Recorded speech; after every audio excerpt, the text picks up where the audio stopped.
Estamos de volta no segundo bloco, estamos conversando com o André Luiz Garcia e a pergunta que eu gostaria de fazer para você, qual é essa história do vestibular então? Bom, as primeiras universidades, os primeiros cursos superiores no Brasil foram criados por volta de 1810, mais ou menos. E era feito por indicação.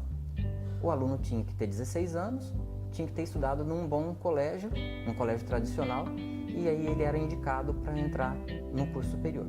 Mas aí, com o tempo, foi se percebendo que tinha alunos que entravam, que essa indicação trazia para a escola alunos que não tinham o menor conhecimento de nada. Às vezes o aluno escrevia como uma criança do infantil e ele estava cursando um curso superior, tomando a vaga de alguém que precisava. Então foi criado um processo seletivo. Esse processo seletivo inicialmente era constituído de uma prova escrita, de textos em francês e inglês e uma prova oral, não tenho certeza, mas acho que de filosofia e psicologia. E em 1911 começou a ser usado o termo vestibular. Vestibular que vem do vestíbulo, que significa porta de entrada para as dependências da casa. Então, vestibular é uma porta de entrada para a universidade. Legal. E aí começaram a surgir vários tipos de processos, de vestibulares, e mesmo assim ainda foi crescendo, foi mudando, foi se transformando. Quando surgiram as leis de diretrizes e bases, aí houve a necessidade de criar um processo seletivo para todos os cursos superiores. A gente tinha o primeiro grande vestibular que foi criado para fazer o processo seletivo da USP, Unicamp e Unesp. Chegou a ser realizado prova no Parque do Anhembi, no Parque de Exposições do Anhembi. Para todas? Para todo mundo, para todas as provas, para todas as faculdades públicas tinha uma prova só. E aí, baseado nessa prova, era feita a distribuição. Mas aí, com a lei de diretrizes e bases, todas as faculdades públicas começaram a ter o vestibular, passou a ser obrigatório para todos os cursos superiores. Sim. E aí as faculdades particulares começaram a se proliferar também. E hoje a gente tem muito mais faculdade particular do que pública, né? Então o vestibular vem dessa história. E até hoje ele continua se transformando, né? A última maior transformação que aconteceu foi o surgimento do Enem. O Enem surgiu como uma prova de avaliação, como um sistema de avaliação do ensino médio, e aí o Ministério da Educação quis que ele apresentou uma proposta para que ele fosse utilizado como critério de seleção em algumas faculdades. As faculdades abraçaram isso, né? E hoje o Enem também, mesmo sendo uma prova focada mais no conteúdo, ele ainda valoriza muito a questão da formação global do aluno. E o Enem é uma maratona também, né? O cara que consegue fazer uma prova do Enem, passar numa prova do Enem, ter um bom desempenho, ele é realmente merecedor de um prêmio, porque são 5 horas de prova num dia, mais 5 horas e meia no outro dia. Então o cara tem que estar muito bem preparado. André, isso é uma curiosidade minha. Você falou processo seletivo e você falou vestibular. Existe diferença entre processo seletivo e vestibular? Não, basicamente é a mesma coisa. Que antes utilizava muito o termo vestibular. Sim. E aí algumas faculdades começaram a utilizar o termo processo seletivo, mas é a mesma coisa. Sim. Na prática é a mesma coisa. Não sei se na definição do dicionário teria alguma grande diferença, mas... Não, foi uma curiosidade minha. Isso. Quando eu morei na Argentina, eu dei aula numa universidade de lá, e quando eu cheguei lá, me pareceu muito estranho quando eu via que não tinha processo de seleção lá. Eu dei aula no curso de jornalismo e era assim, eu não dava aula, eu dava palestra, porque era uma sala tão grande e com tantos alunos. Aí eu falava assim, gente, mas vocês não fazem uma seleção desses alunos, porque eu estava acostumado aqui no Brasil. E eles falaram assim, não, o único que tem é o curso de medicina, mas não é um vestibular, nem um processo seletivo. A pessoa interessada no curso de medicina, ela faz um cursinho para ver se realmente ela gosta daquilo. Isso. E aí eu pensei nessa possibilidade também de que se fosse feito aqui no Brasil. Você acredita que em algum momento não vai haver mais vestibular ou não? Nós não temos essa tradição. Não, eu acho que a gente não consegue chegar num ponto assim. Tem vários tipos de vestibulares, cada país tem o seu critério de seleção. Na Argentina, como você falou, no Paraguai, na Bolívia também não existe um processo seletivo. Não. O aluno faz, no caso da medicina, faz esse preparatório para ver se ele tem aptidão, né, para seguir a carreira médica. Em países como os Estados Unidos, por exemplo, o aluno é feita uma análise do currículo e aí ele tem um exame do tipo do Enem. Sim. E uma indicação da escola onde ele estudou. E aí a faculdade aceita ou não ele tem uma indicação. Como aluno, tem uma indicação. Referências, esse tipo de coisa. Mas no Brasil eu acho que não se conseguiria fazer. Não. Por que você acha processo, pela dimensão e eu acho que por questões políticas também. Sim. Eu acho que não se conseguiria fazer um processo desse tipo. Questão política em que sentido? Depende da boa vontade dos nossos políticos para que se dê abertura para esse tipo de coisa. Sim. Seria interessante fazer, por exemplo, tem algumas universidades que utilizam um sistema de prova vocacionada, onde Sim. o aluno faz uma prova básica de conhecimentos gerais Sim. e aí ele faz provas das matérias mais importantes, as matérias específicas daquele curso.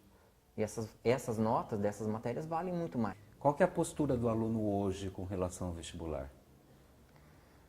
Olha, está mudando, o aluno tem que se adaptar Sim. a essas novas realidades aí.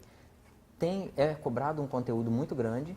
O Enem, que era uma prova que fazia uma avaliação generalizada do aluno, está ficando mais conteudista, né? Focada mais no conteúdo, nas fórmulas, nessa parte pesada do conhecimento. Então o aluno tem que se desdobrar e conseguir digerir tudo aquilo para conseguir ter um bom desempenho. Nossa, mas voltou a ser conteudista? Porque voltou. O Enem está assumindo essa postura também. É? Quando surgiu o Enem, a gente achou que ia ter uma mudança. Isso. E hoje não. Hoje o Enem, as últimas edições, foram bastante focadas no conteúdo. Não acredito Muita nisso. fórmula já. Então, isso é complicado. É a contramão da educação. É a contramão. Que hoje a gente está pensando em educar o aluno para o mundo, né, a partir da vivência dele. Isso. Aí você vem com conteúdo e é um conteúdo desumano às vezes, né? Porque a quantidade de matéria que tem que é cobrado do aluno é muito grande. E o que as escolas estão fazendo com relação a esse vestibular? Qual é a postura das escolas?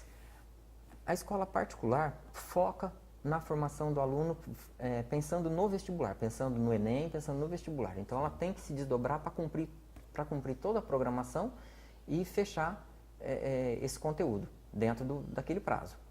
Você conhece alguma escola que não se preocupa com isso e tem bons resultados? Tem algumas escolas que focam mais na formação do aluno, na formação do cidadão, que é o que deveria ser. Sim. Né? Infelizmente, a gente vive uma situação também com as famílias, por causa de atribulações, de falta de tempo e tal, acaba jogando para a escola a obrigação de educar. Né? E a escola não tem a obrigação de educar, a escola tem a obrigação de transmitir conhecimento. Isso. A educação vem de casa.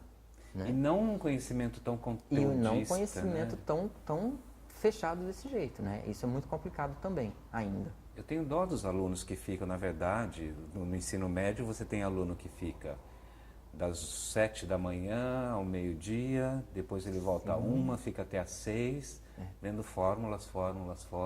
Hoje um aluno que quer prestar um vestibular para medicina, ele tem que estudar cerca de 12 horas por dia. No ensino médio para ele poder ter um bom desempenho. É muita coisa, é muito pesado. Né? E quais são os cursos mais procurados hoje? Ainda medicina. Tem algumas carreiras aí, a gente fica muito batendo naquelas carreiras tradicionais. Medicina, direito, administração tem muito ainda, apesar de não ter uma remuneração tão boa, mas está crescendo bastante a área tecnológica. Sim. E aí estão surgindo cursos novos dentro das áreas da saúde, por exemplo. Você tem a quiropraxia, que é um curso, uma atividade que não era um curso, uma graduação. Agora é uma graduação? Agora já existe a graduação de quiropraxia, que trabalha com os problemas da coluna. Que não é mais fisioterapia. Isso, exatamente. Antes ele vinha como uma especialização dentro da fisioterapia. Sim. A terapia ocupacional também, né? Trabalhava junto com a fisioterapia. Hoje são cursos independentes, então tem muita coisa, um leque muito grande de opções abrindo. O André, e quais seriam os conselhos básicos assim que você daria para um aluno que vai prestar vestibular agora em julho, agora no final do ano? O que você aconselharia? Olha, a primeira coisa, eu acho que tem um conceito máximo, básico máximo, que é aula dada, aula estudada. Então, você estudou de manhã na escola ou à tarde, no horário contrário, você tem que revisar aquela matéria que você viu na escola. Tem que revisar aquilo lá todo dia. E se conseguir estudar um pouquinho a mais, melhor. Com relação à escolha da profissão, a gente tem que pensar na parte financeira sim, porque a gente vai, teoricamente, depender daquilo para sobreviver. Exato. Mas você tem que associar isso à qualidade de vida também. Dinheiro sozinho não traz felicidade. Ele ajuda bastante, né? Mas não é só isso. A gente precisa ter qualidade de vida. Pensem na escolha, pensem onde você se imagina trabalhando, como você gostaria de trabalhar, se você gostaria de trabalhar cercado de gente, se você gostaria de trabalhar num ambiente fechado, numa cidade grande, numa cidade pequena, e traz isso para a realidade da tua cidade, da tua região. Você quer fazer faculdade de medicina e quer vir trabalhar aqui no interior, numa cidadezinha pequena, no posto de saúde. Tá, você vai ter uma renda mensal, mas de repente é melhor você ganhar, por exemplo, 5 mil reais aqui no interior do que você ganhar 20 mil reais em São Paulo. Você vai ter uma qualidade de vida muito melhor. Sim. Então, associar essas coisas. Todas as profissões são importantes, umas mais valorizadas, outras menos, mas uma outra coisa importante também é que sempre tem vaga para bons profissionais.